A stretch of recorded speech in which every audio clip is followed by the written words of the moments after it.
The Campbell Playhouse. Orson Welles, producer.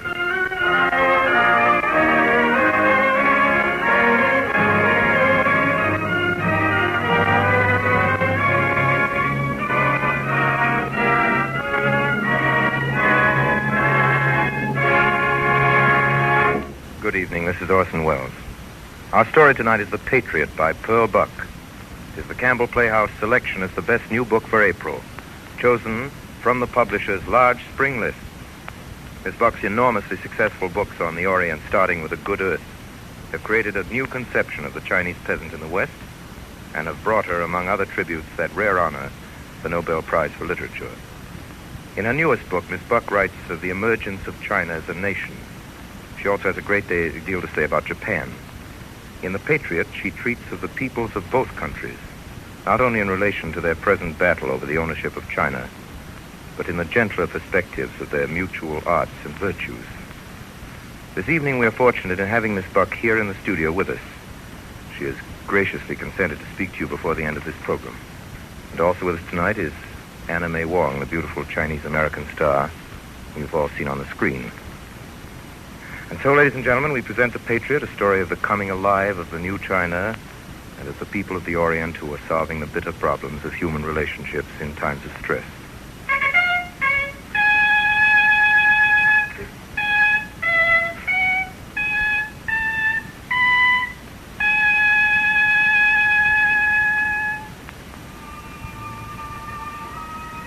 My name is Iwan.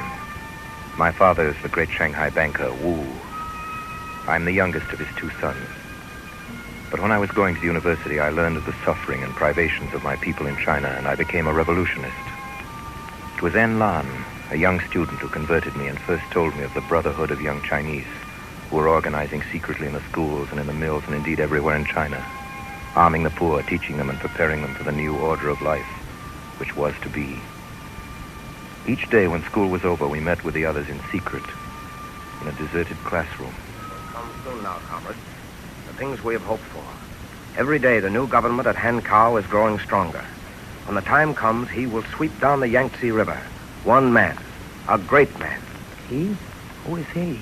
Who is it that will come? Who is this great man? Chiang Kai-shek. Chiang Kai-shek. Chiang Kai-shek. When that time comes, comrades, we must be ready. What does it mean to be ready? To be ready means preparing the people, their minds and their bodies, preparing them for the day of their liberation. My father's house was in the European Quarter in Shanghai. It was a great square brick mansion built in the French style by a French architect 40 years before. It was not in the least Chinese, but like a wealthy house in Paris with foreign furniture in the huge rooms and thick carpets on the floor. My son? Yes, Father? Come here.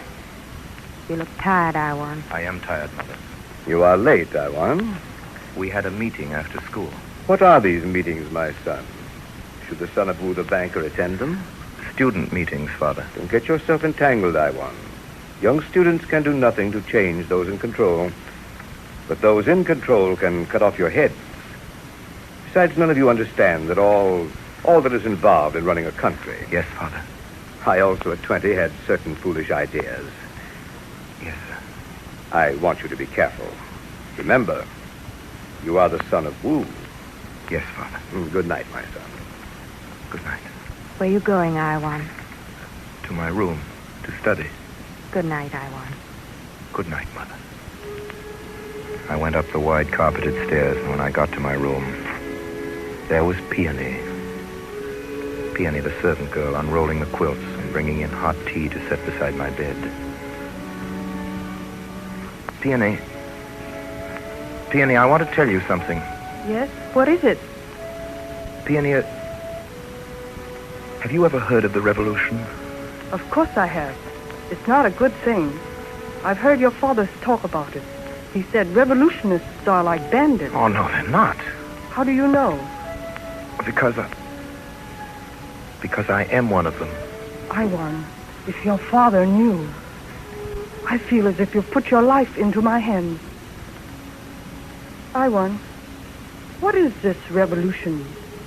When is it all to happen? Soon. As soon as Chiang Kai-shek comes. I don't believe it. You don't believe? Peony, I tell you, it's true. Oh, don't be silly. I wish I hadn't told you. I wish you hadn't. Except that it helps me to understand something. What? It helps me to understand you and why your heart is not to be touched. Iwan, you are like a young priest. Now, Enlan, the young leader of our movement, learned from me that I had confided our secret to Peony, and he was very angry. He told me I had no business to speak of these matters to a woman and a slave. He said he must go to see her, and that Peony must be threatened into silence. And so it was that he came to see her at my house. This is my room, Enlan. What is this on the floor? That's a carpet. Am I to step on it? It's foolish, but so you can. If I had it, I'd sleep under it. Now, the door is shut. Here we're free. You can say anything you like. And Peony will bring us tea in a little while. Is that your bed? Yes. I never saw such a bed. I never saw anything like this. All that silk. What is it for? The curtains.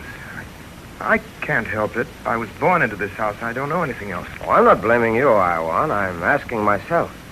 If I had been born into this, would I ever have run away and joined with the revolutionists? I don't know. Do you like it here, Enlan? I don't know. It's beautiful, but I don't know. What would I do here? This soft thing under my feet all the time. I like to take off my coat and spit on the floor. No, I'm glad I was born as I was. Who's that? Oh, Peony. You're home early, Iwan. I thought you and your friend might like these. Pork dumplings and rice cakes. Thank you, Peony. Enlan, this is Peony. Please do not rise. I'm not one of the family. I'm only a servant. And I'm only a peasant's son. I've never been in a house like this before. So you're Enlan. I know why you came here today. You were afraid I might tell your secret, that Iwan is a revolutionist. Don't worry. Who should I tell? I didn't know you, Peony. Now that I've seen you, I'm not afraid anymore. Now, why don't you two eat while the dishes are hot? Why not the three of us? Oh, I'm not used to serving, not sitting down with the others. In the revolution, there's no such thing as one to be served and the other to sit. Eh, Iwan? I won't sit down unless we sit down together, and I'm as hungry as a starved dog. Tell me, Enlan. Enlan, Oh, tell yes, me yes. more about this revolution.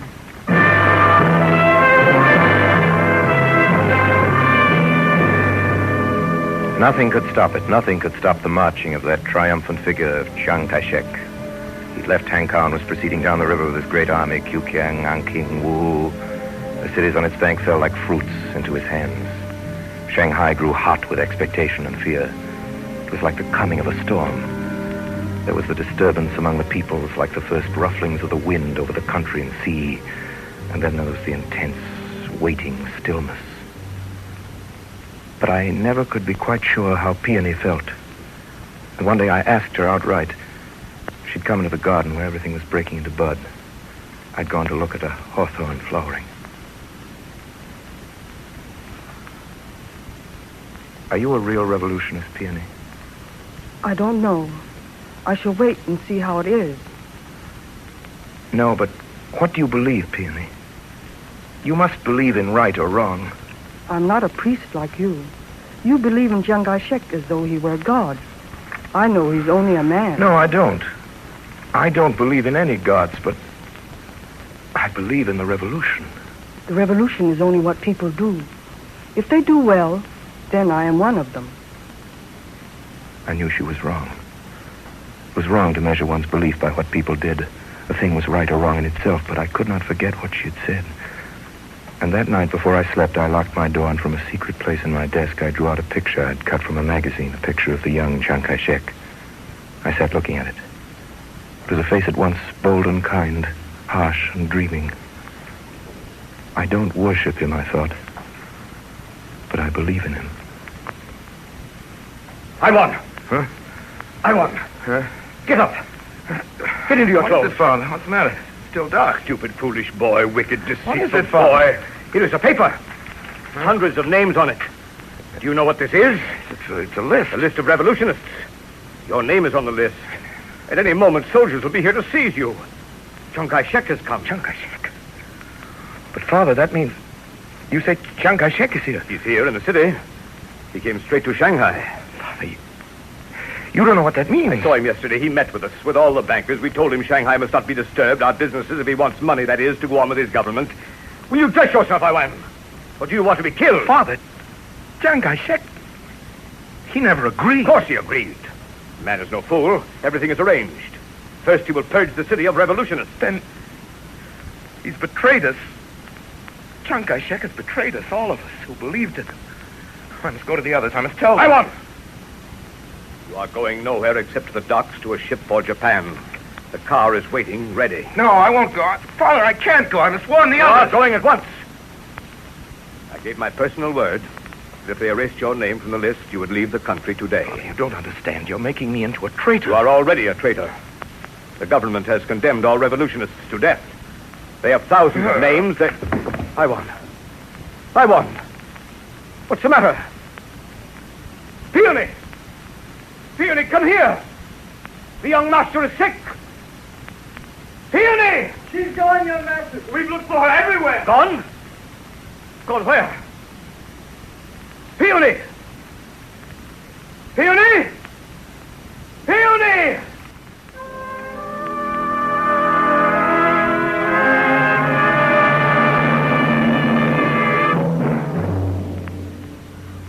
I lay on deck. The ship was moving slowly among small green islands, and to the east I could see flights of Japanese fishing vessels, their sails white against the blue sky. That was the only way to endure my complete helplessness, not to think, not to remember. If only I could have warned Enlan. He was perhaps dead already, shot against a wall, and Peony was gone. I closed my eyes, let nights drift over me and days pass me by. The fourth day we landed at Nagasaki. We won! Are you Wuiwan? Yes, if you please, I am that humble one. We have been expecting you. I am Mr. Muraki's son. My name is Bunji. My father invites you to our house. We drove out through the narrow streets. Then up a hill away from the town, we stopped before a thatched roof gate. Brick wall, tiny red varnished footbridge. Over a stream, a garden. Everything in this garden perfect. There's not a leaf on the grass, not a rock out of place in the stream tinkling, and little artificial waterfalls. This is where we live. My father's garden is quite famous in Japan. And there is my father now. He is retired. He is growing old. All day he is in his garden. Father. Bunji, you are here? Father, this is our guest. In this house, Iwan, the son of my old friend Wu is welcome beyond any other. It's very kind of you to accept me, sir. I do not deserve it. Your father is my friend, and all we have is yours. You are too good, Mr. Muraki. And you are lucky, Iwan. The cherry trees are about to bloom. You have come at just the good moment. In 6 days, all Japan will be in blossom. Here is your room. See, Iwan, it opens on the garden. And when you are ready to sleep, clap your hands, and a maidservant will spread your quilts on the mat. And no one will come here except the gardeners. It is quite your own. When Bunji had gone, I sat down and looked about me. The house was still. I felt wrapped about in peace. Life here was planned. There were lightness and clarity and absolute cleanliness, and in spite of fragility, a feeling of long-settled stability and a sense that life had been lived here precisely like this, unchanged for generations. For the midday meal, we sat upon silvery mats about a low table facing the garden, Mr. and Mrs. Muraki, Bunji, and I. The air was cool and fresh. A rosy young girl came in with a tray of bowls. No one spoke to her. She set a bowl in front of each of us and went away. That was my sister. She is shy, and she will not eat with us today because you are a stranger. But she will get over it. Shall I speak to your sister? Is it your custom? My mother says wait until afterwards. She will come in again. Her name is Tama. My mother says she is sorry she cannot speak in your language. She asks if you have enjoyed our poor food. Oh, I like everything. Everything here. Iwan, Yes, Mr. Muraki. your father has written me that he wishes you to learn our business. In the morning, you will have a place beside Bunji in the office. Bunji will help you. In the afternoon, you may study or play. If you are not happy, you will tell me. But I'm sure I shall be happy, sir. I like all my house to be happy. Now, if you will forgive us, Wuaiwan, my wife and I, at this hour every day, our gardener is waiting for us. There are things to decide. Those irises, they must be trimmed. They are too long. Now you will see. Tama will come in. I know my sister. How shall you behave to her, Iwan? Like a modern young man? What was she like? Oh, no, I won't tell you. You shall judge for yourself. Here she comes. Bunji, please. This is my sister Tama. And this Tama is Wui Wan, our guest, who has come to live with us. We shake hands, yes, Wuiwan? Yes. Bunji told me you are a modern young man, yes? I also like to be new, though my father does not wish it. Please sit down. Thank you. What were you saying, Bunji, when I came in? Seemed to me you two had a secret between you. Oh, you see how she is, Iwan? You must understand, she is two girls, Tama is.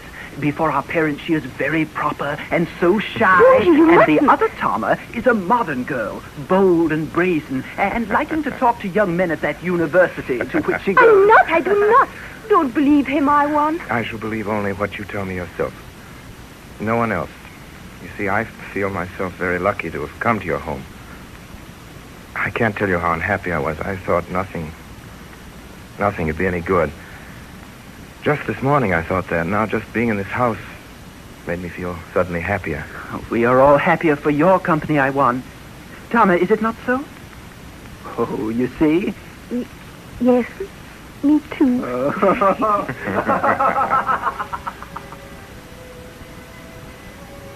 So through 2 winters I stayed on in Japan. In the spring of the second year I noticed a change in the house. Tama, Bunji's sister, was at home more often now. All day she was about the house in her soft Japanese dress. Tama has finished at the university. She is at home now, preparing for marriage. For marriage, Bunji? Is Tama going to be married? Oh, nothing is decided. Then Tama is to be married. Of course, but not for some Is she... time. Bunji, is she engaged? Oh, that is not my affair. I'll tell you this, though, Iwan. My father wants her to marry General Seki. General Seki? I've seen him. He's an old man, as fat as a bullfrog. General Seki is my father's friend, a great patriot and a samurai. He wants a healthy young wife who will give him sons, and my father says it will help the country. Old Seki's blood and Tama's health. Well, I don't think young girls should marry old fat men. How could she love him? Oh, don't think about such things. It does no good. Love isn't important. I'm not thinking of love. I'm thinking of Tama. And that day, for the first time, I thought, what if they were the same thing? Love and Tama. For 2 years, I'd been living in the same house with her. And in all that time, we'd never once spoken to each other alone. Always, when we were together, there was someone else present, a maidservant or a gardener or Mrs. Moriki herself. And then, one summer's day at the office, Bunji looked up suddenly from his desk and laughed. I want to climb a mountain. A mountain? When? Why, tomorrow. Why not? We've not had a holiday since the New Year. If you say so. And we will take Tama with us, shall we? She used to go with me always before you came. Will she come? I don't know, Iwan. It depends on whether she thinks it worthwhile. That is, worthwhile to stand the storm afterwards. You mean... My father. No. Well, I'll ask her anyway. She can do as she likes. Besides, it may rain in the night, and then we will none of us go. Why do you laugh? Oh, for nothing. I don't like General Seki either. That's why. It was clear moonlight that night. When I saw her early in the morning, I felt that all the time I'd known it would be fine and that she'd come. She was wearing a cotton dress flowered in blue and white like a peasant girl's. We started soon after dawn, like any two brothers and a sister. Hey, Bunji! Bunji! I'll meet you at the stream where it is deep. We'll meet you there! Tama. Tama, have you ever seen such a day? There's not been such a day since I came to Japan. There are not many such days, even in Japan. Nor, I think, in the whole world. It's beyond anything I've ever known. Tama, I want to tell you, I've been trying to tell you. Yes? You mustn't marry an old man. Tama, don't, I beg you. Do you not think I shall marry whom I please? Look, there's Bunji, far up on the rocks already. How slow we are. Bunji! Bunji!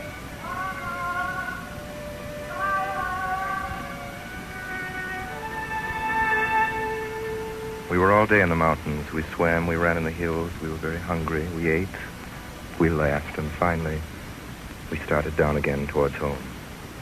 It was getting dark. Tama, Yes, I won. have you liked this day? Yes. It's been the best day of my life. And you?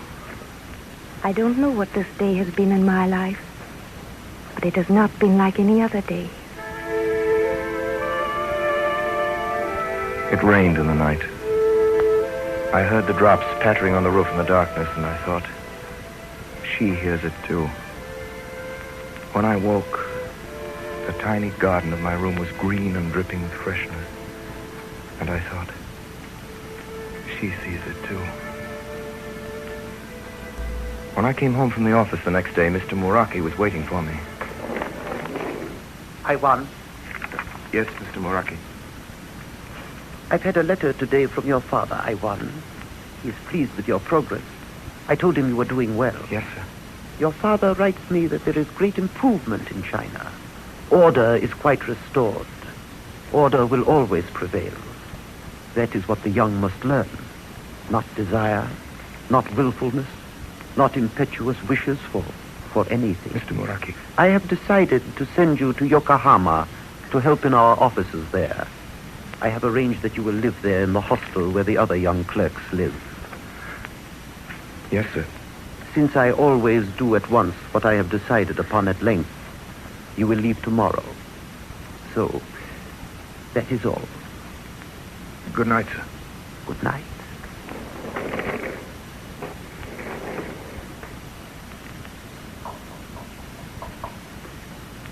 Tama? Tama? Tama? Tama? Who is it? Tama? I won. Yes. I won't come in, Tama. I'll stay here.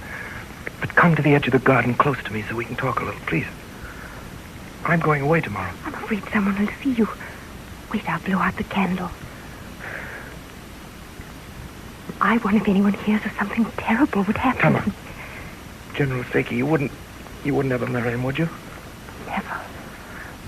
Tama, I had to see you. I'm being sent to Yokohama tomorrow. Tomorrow, Tama. I don't know when I'll come back. Please, help me. What should we do? Help you, I won. I don't understand. Tama, don't speak to me like that, like a stranger. Didn't we have a good time on the hills? That was only yesterday. Yes. Yes, we did. Tama, don't marry anybody. I don't want to marry anybody. Look, Tama, that mist, it's like a curtain to hide us. A good spirit sent it. I told you I believed in spirit. And fate. We can't hurry fate. We can't avoid it. Do you believe, Tama, in two people born to marry? Yes. Now you must go. I will write to you as soon as you tell me where, and we will meet again. If it is our fate. It is our fate.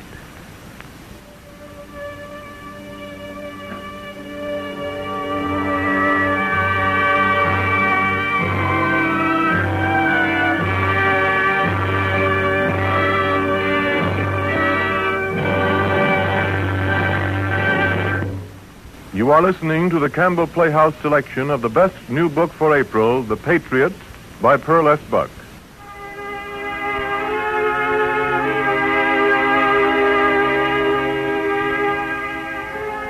That year in Yokohama was the longest of my life. There were no quiet gardens there, no screen-shadowed houses, and in the office I was surrounded by strangers now. I wrote to Tama, and one night when I came home to my room, there was a letter from her awaiting me. Wait, she said. We must wait. I know how to delay when I do not like. I have delayed this many times, and I will again and again, until it will be made clear to us what our fate is. And later, as the months went by, other letters came. They were short, but they carried always the same steady words. I will delay. It will be made clear to us what our fate is. And then, finally, it came. Her last letter. I won. I said to you I wanted to marry no one, but my father has told me there is going to be war with China. Bunji has been called headquarters, and so everything has changed. In war, Japanese men fight and Japanese women bear sons. I must marry the general. Even my mother says that if there is a war, it is my duty to fight for our country. I see my duty. It is my fate. Tama.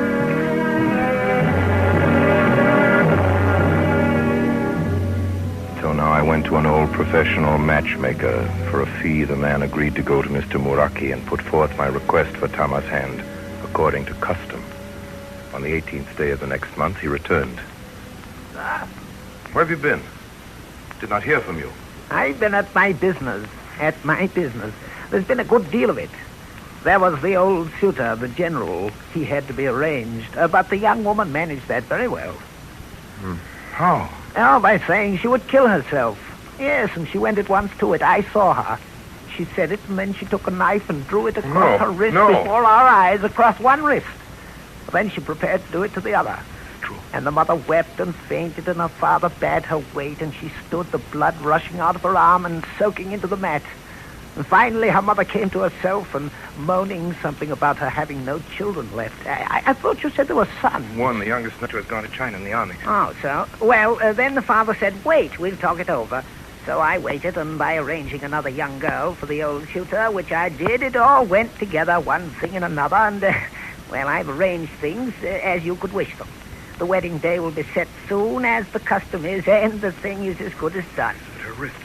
Oh, it was bad, and yet I think she knew that only shedding her own blood would make them yield. The old man had been stubborn until then, but when she did that, he saw that she was more stubborn than he.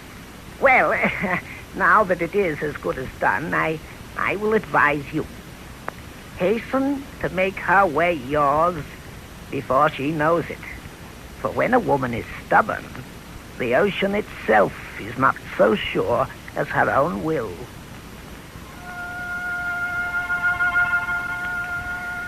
My son, it is with happiness that I learn of your betrothal to the daughter of my good friend, Muraki.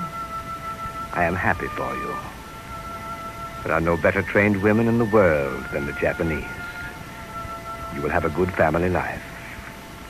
When a little more time has passed, bring her to China to see. But not yet. The people here have a hatred against the Japanese because of the recent troubles. The Manchurian situation will be adjusted reasonably in the end. Nevertheless, wait a little while before bringing a Japanese wife home to China. Tama, my little wife. What are you thinking about? Oh, I'm thinking of our house. I'm thinking of how I shall arrange everything. I wish we need never go down from this mountain. It's been so safe and so quiet. We've been alone together here as though there were no one else in the world. Tama. Yes. Let me see your wrist. Do Japanese girls often cut their wrists to get their own way? It was what my father understood best. When I did that, he knew I meant what I said, that I would marry you. And even if there had been a war, you would have married me. I know you would. No, I wouldn't, Iwan.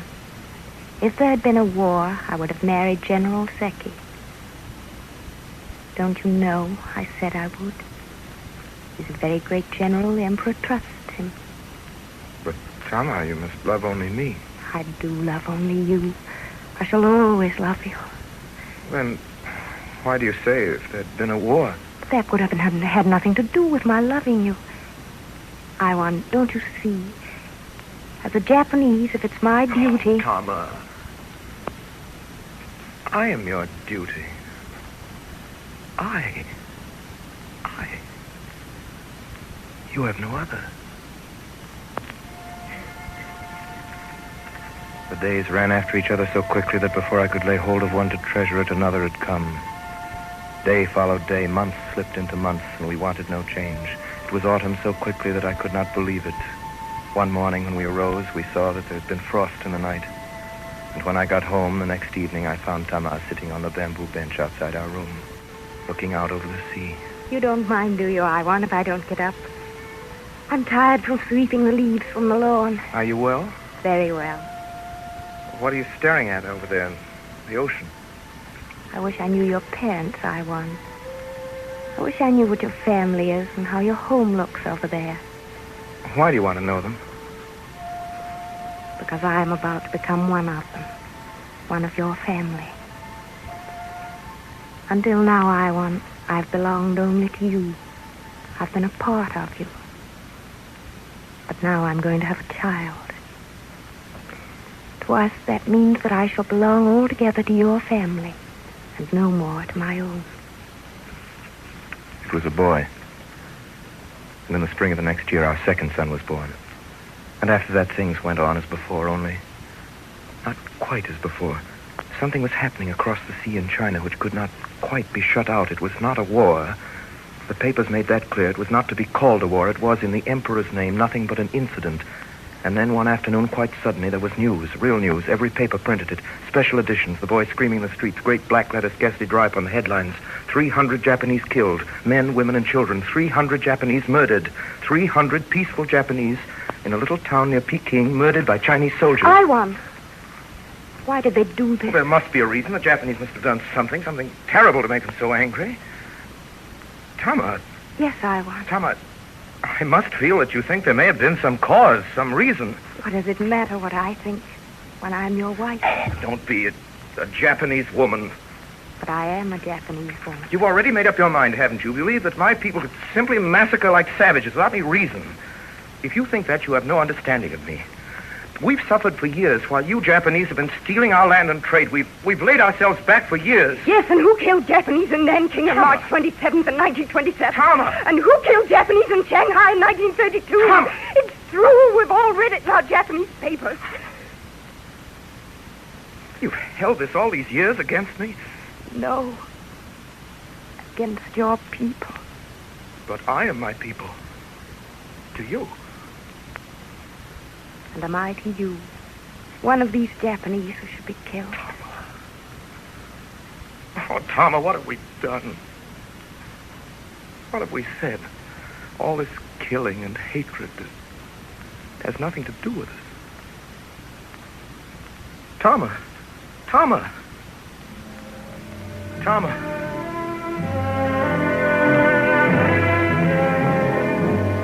At the Meraki dock, we unloaded the latest shipments from China. Now there could be no doubt about it. It was loot, being shipped to the Merakis. The merchandise, for the most part, hadn't even been packed, piled into the holds just as they'd found it in China. Things that only a few weeks before had been in people's homes.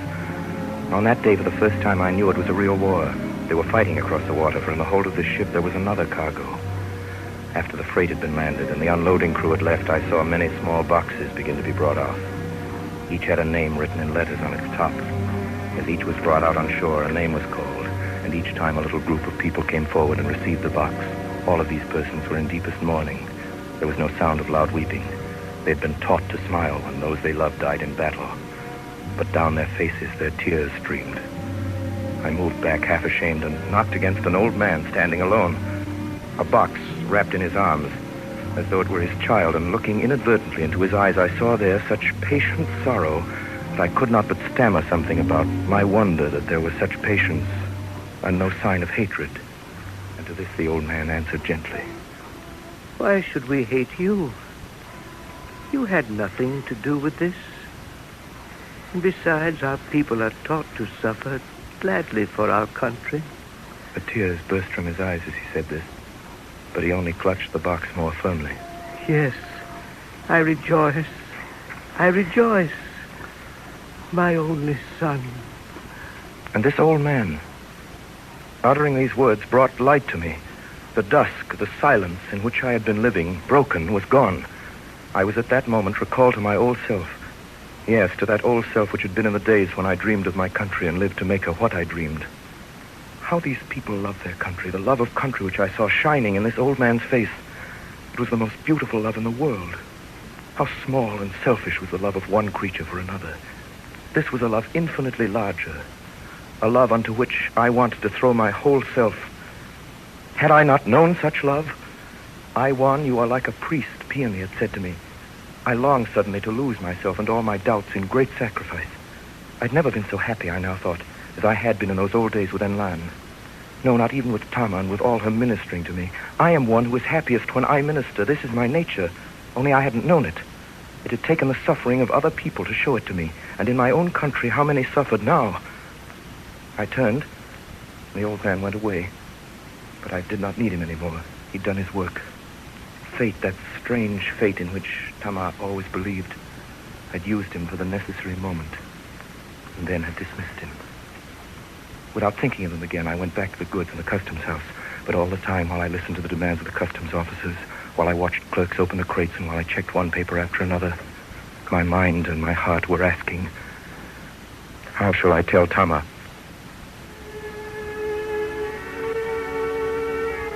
And at first, on my way home, I thought I'd simply go without telling her. I'd write her all down in a letter. I'd almost persuaded myself to this when I stepped into our house. Usually she was there waiting for me in the garden or at the door. But tonight she was delayed. I was already inside taking off my shoes when she came running out of the kitchen, pushing her hair back as she came. Oh, I'm so late. Well, I was making something you like, and it took me such a long time. Tama, I must go home. I am needed there. I said it very quietly so that it would not startle her, but her body grew stiff and still under my arms. The blood fled from her face. She did not say, let me go too.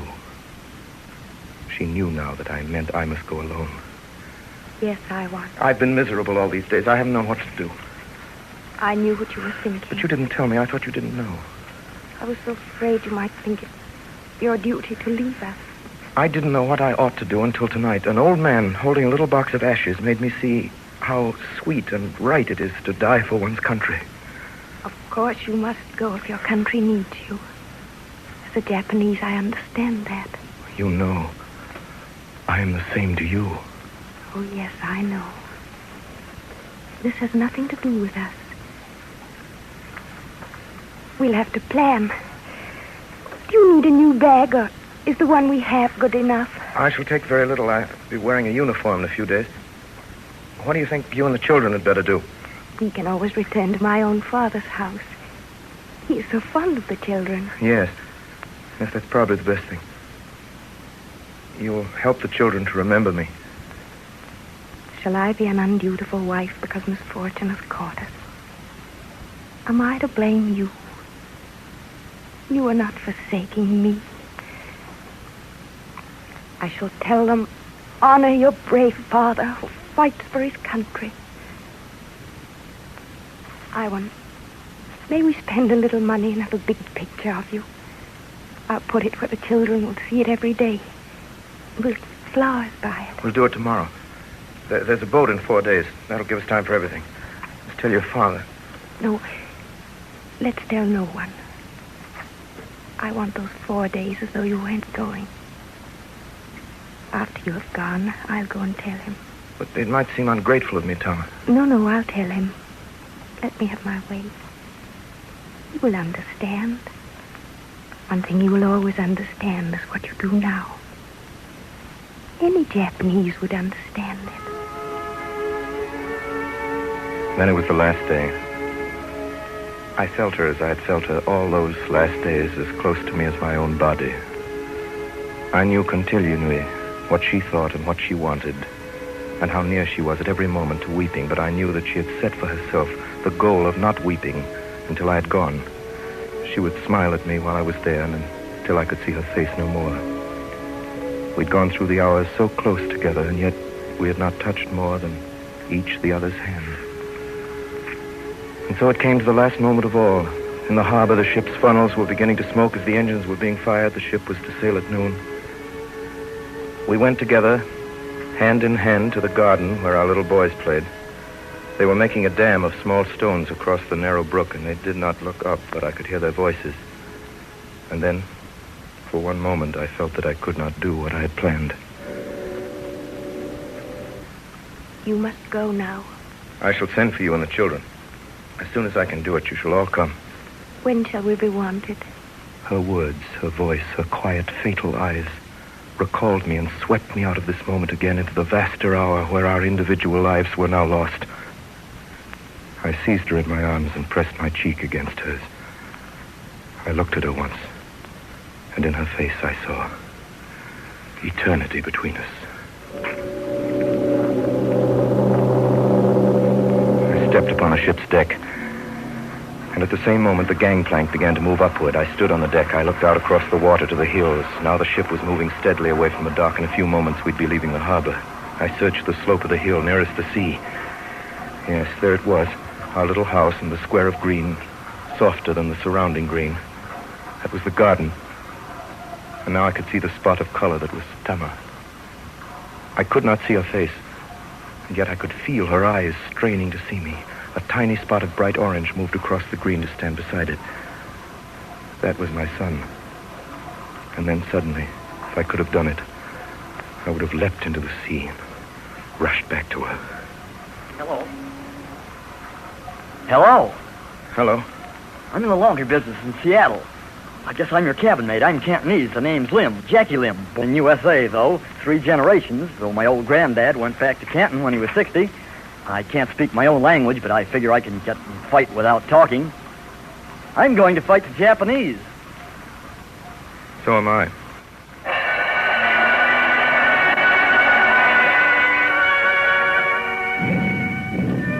As my ship steamed up the river, I could see smoke rising from the city of Shanghai and buildings with great gaps in their walls. I went to our old house. My father looked old and tired. Iwan, Yes, Father. you say that you have come home to fight for your country. Yes. There are other services than fighting, Iwan. Yesterday I spoke with the Generalissimo, Chiang Kai-shek. I told him my son was returning to fight for China. He wishes to use you. Chiang Kai-shek. 10 years ago, he would have had me shot, me and my friends. Tell me, Father, did any escape? Yes, some escaped. They got away into the interior. Now they have a great army there. It is to them he wishes to send you. When I told him that the son of Wu was ready to fight for China, he gave me these orders for you. Orders? Today, everyone takes orders from Chiang Kai-shek, gladly. He is a great man, the only man who will save us now from the Japanese. I believe what you tell me, Father. He has arranged everything. There is a plane waiting for you at the airport outside the city. Well, Iwan. Yes, Father. I'm going.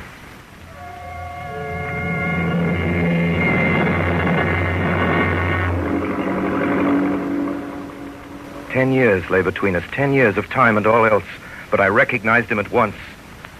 It was Enlan, now the leader of the great army of the North.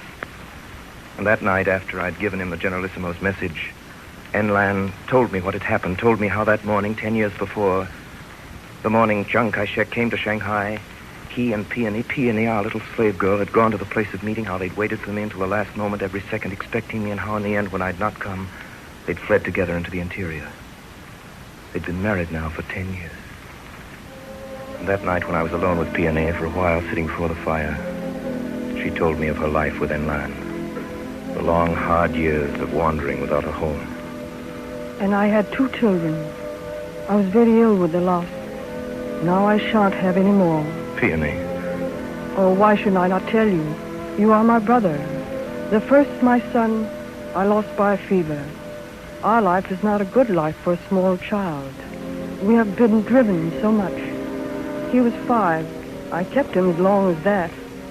And then suddenly, he died in a day. We buried him on the hillside in Kiangsi. It is so far south from here. I think I shall never see his grave again. And then on the long march north, I had this other one, the little girl. I hoped the long march would be ended before she was born. But no, we kept climbing over those high mountains and down the rocky roads and over the desert. The child was born, so small and thin, and a girl. We were still marching, so what could we do with her? I gave her to a good farmer's wife and left some money for her and told her I would come back. That was 3 years ago. Sometimes I can't be sure if I remember the place or how the woman looked. Peony, did Enlan let this happen? You know him. He thinks only of the cause. Are you sorry you followed him that day? No, of course I'm not sorry. Without him, what would I have been? I followed the 8th Route Army for 3 months after it joined forces with the nationalist government. Then bad news began to come through. Shanghai had fallen. Nanking was occupied by Japanese troops. The heavenly city of Suzhou was no longer ours. And then one day a plane came for me. Chiang Kai-shek had ordered my return to Hankow, far in the interior. Who I want? I'm that person. General Lissam always ready for you. I come. Who I want? Yes, General Chung. Taiwan, you did your work well in the north. Taiwan, is there anything you wish from me? A few days' leave to go with my father. We will visit our ancestral lands together, which we have never seen. And then? To return to my place in the army, General. Taiwan, I had planned to use you again, but you are married to a Japanese. Yes, Generalissimo. I am. How do I know that you are not a spy? There is no way for me to tell you. I have here letters written to you by your Japanese wife. There was a long silence. I stood there looking at the Generalissimo and he reading my letters from Tama. They were simple letters, full of small things, such as how a certain tree had grown in the garden and how the chrysanthemums he'd planted together had bloomed again, and how a storm from the sea had torn the paper in the lattice to the west, and she and our oldest child had mended it, and how big the boys grew, and how she told them their father was a hero and that he fought for his country, which was theirs too. They were indeed nothing but the letters which any wife would write to the husband whom she loved and who was at the front in any war. Jiro is beginning school. I bought him a brown cloth school bag for his books, a little uniform, and a cap such as the other children wear. But at home I teach him too. We put flowers before your picture every day, and every day I explain to them how brave you are, and how beautiful a country China is, and how we belong to China. Do I not belong to you, and they to us? Taiwan? Yes, Generalissimo. Will you give up your Japanese wife? At your command? No. I left my wife and children to come back and fight. I am fighting. When peace comes, I shall bring them here. My sons are Chinese, and she, their mother, is loyal to me. It will be a long time before peace comes. I know that. This city will be in ruins. This city and many other places. When peace comes, there may be no cities left. There will be the land. Yes. There will be the land. Wu Wai Wan, you may go with your father. Thank you, General. And after a week's time, you will return to your place in the army. Yes, General. Here are your letters. Orderly? Sir? That map of the new road to Burma. It is here, General. The new road to Burma. I went out with those words in my ears. That was only a short while ago. Now I've heard it's almost finished. Thousands of men and women at work at it. It's a strange way to fight a war, perhaps. To make a great road westward while the enemy bombs the east. But it's our way. What if the real country my sons will know is this new inner China, looking not seaward but across the mountains of Asia? Who knows?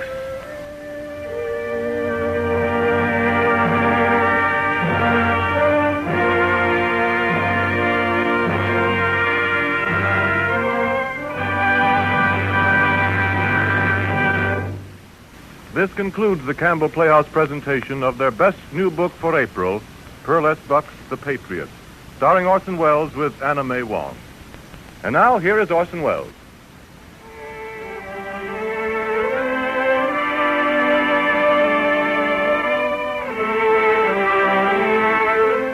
It's been especially interesting to do The Patriot this week, as Miss Buck, Miss Wong, and myself have something in common in that we've all lived in China.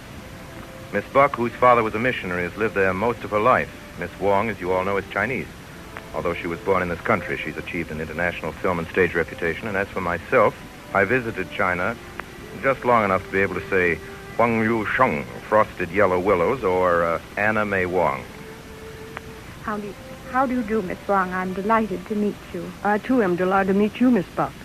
As a Chinese, I naturally have been intensely interested in your books on China. Thank you, Miss Wong. And, Mr. Wells, I would like to express to you, the Campbell Playhouse, and to you, my grateful appreciation for the selection of the Patriot as the best new book for April. I'm honored. We were honored. It's been a privilege to dramatize the Patriot.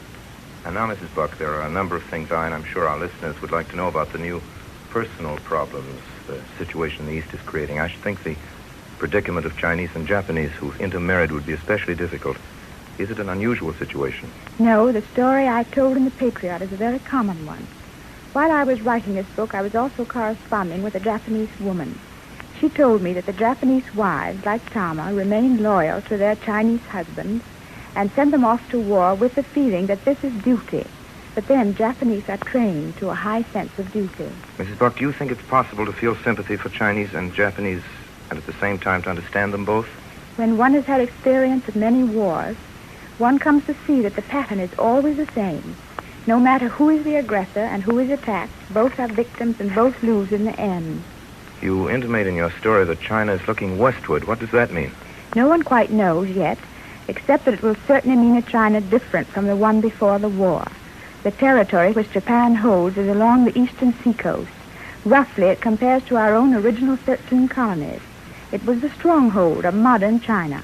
In that small strip of territory were China's great modern cities, Tianjin, Shanghai, Nanking, Hankow, and Canton.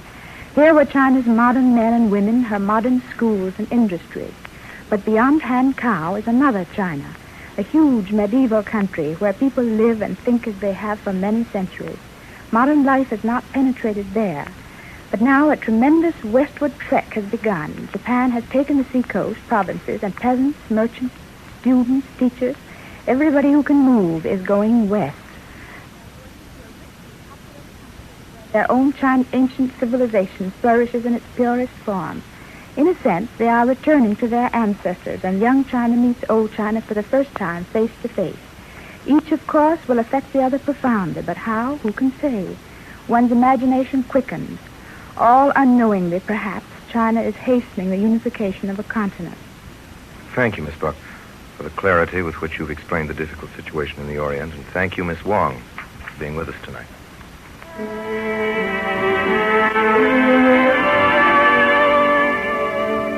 In tonight's Campbell Playhouse production of The Patriot, the role of Iwan was played by Orson Welles. Miss Anna May Wong was Peony. The part of Tama was played by Margaret Curtis, and that of Wu by Ray Collins. Myron McCormick was Enlan, and Elliot Reed was Bunji. The parts of the broker and Chiang Kai-shek were played by Everett Sloan. Edgar Barrier played Muraki, and Howard Teichman was Jack Lim. Music for the Campbell Playhouse is arranged and conducted by Bernard Herrmann. And now, Mr. Wells, will you tell us, please, about next week's story? Well, next week we'll offer one of the most famous comedies of modern manners, Noel Cowart's witty essay on the ironies and absurdities of modern love, Private Lives. We're delighted to announce that Miss Gertrude Lawrence will be with us in the part she created so brilliantly in London and in New York.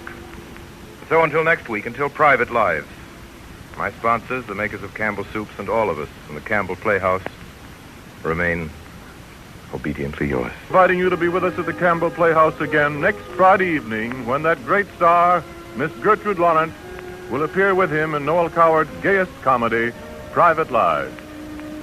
This is Ernest Chappell saying thank you and good night. This is the Columbia Broadcasting System.